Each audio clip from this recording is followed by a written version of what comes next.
नमस्कार, कैसे हैं आप सभी? उम्मीद करती हूँ आप सब कुशल मंगल होंगे। आप सभी का मैं हिंदी मंच पर स्वागत करती हूँ और आज की इस क्लास में हम पढ़ेंगे हिंदी साहित्य का इतिहास। हिंदी साहित्य का इतिहास। इतिहास का अर्थ होता है अतीत की घटनाओं का कालक्रमानुसार वर्णन। यह वर्णन व्यक्ति, स्थान या वस्तु किसी का भी हो सकता है। इसलिए साहित्य भी इतिहास से संबंधित माना जाता है। साहित्य के इतिहास में ऐतिहासिक दृष्टि से साहित्यिक रचनाओं का अध्ययन किया जाता है। हिंदी साहित्य का सर्वप्रथम इतिहास लेखन किया फ्रांसीसी लेखक गार्सदे तासी ने और इन्होंने ये लेखन किया फ्रेंच भाषा में।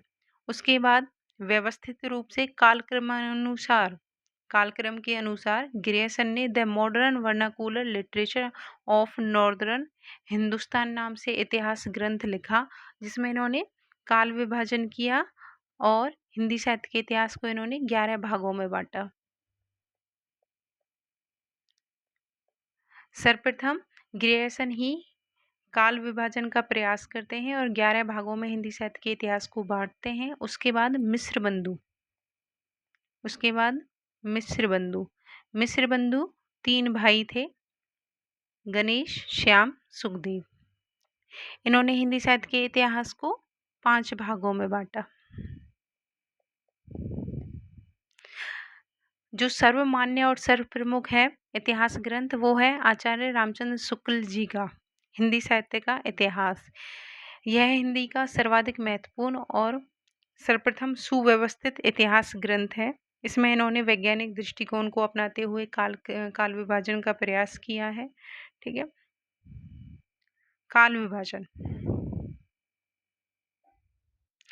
विभाजन क्या होता है? किसी भी युग की प्रवृत्तियों को जानने के लिए काल विभाजन किया जाता है और काल विभाजन का आधार भी यही होता है कि उस समय की प्रवृत्ति क्या रही, क्या प्रमुख भावना रही, क्या प्रमुख विशेष प्रवृत्ति रही, और यदि प्रवृत्ति कोई प्रमुख नहीं मिल पाती है तो कोई ऐसा व्यक्ति जिसने उस समय को एक नई दिशा प्रदान की हो, तो उसके नाम पर भी कालक्रम का नामकरण किया जाता है।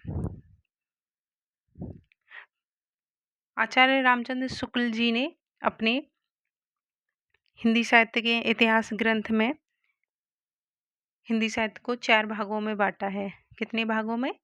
4 भागों में।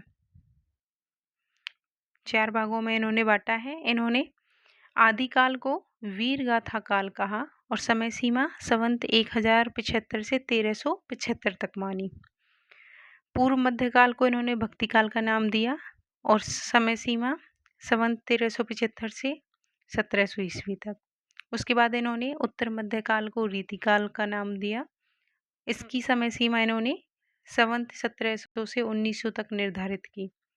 इन्होंने आधुनिक काल को गद्य काल